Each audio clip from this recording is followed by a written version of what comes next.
Train থেকে নেমে চলেছি শহরের চির অচেনা স্থানে। নিবাসের মালিক আমার ঘনিষ্ঠ হলেও পথ আমার অচেনা।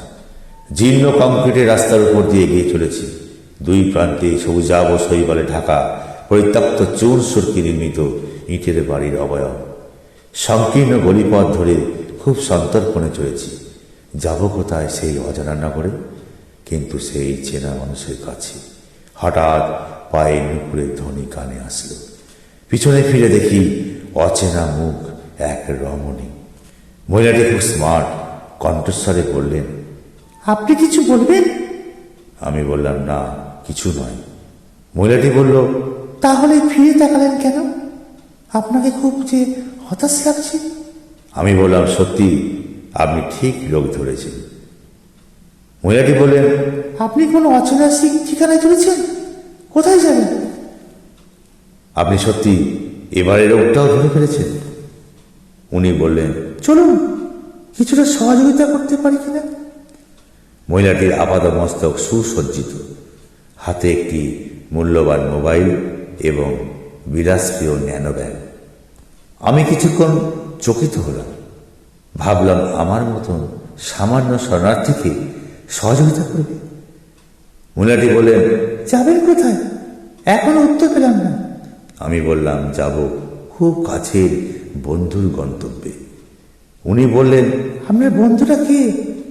আমি বললাম, চেতন গুহ ভৌমিক। আরে উনি কি লেখক? হ্যাঁ। আপনি কি করে জানলেন? বাহ, জানবো না? উনার পাণ্ডুলিপি প্রথম পাঠক আমি। তাহলে আপনি ওনাকে? হ্যাঁ একদম। আমার বিশ্বাসে উনার সংকলন প্রাণ পায়। মহিলাটি বলল, আপনার নাম কি? আমি বললাম, আমার নাম ভাবনা। ওহো, আচ্ছা আপনি? আরে ছি ছি ছি ছি, প্রযুক্তির যুগে আপনি এত পিছিয়ে। আপনাকে চিনি, আপনার এটা ছদ্মনাম। আপনার সংকলন উপন্যাস পড়েছি।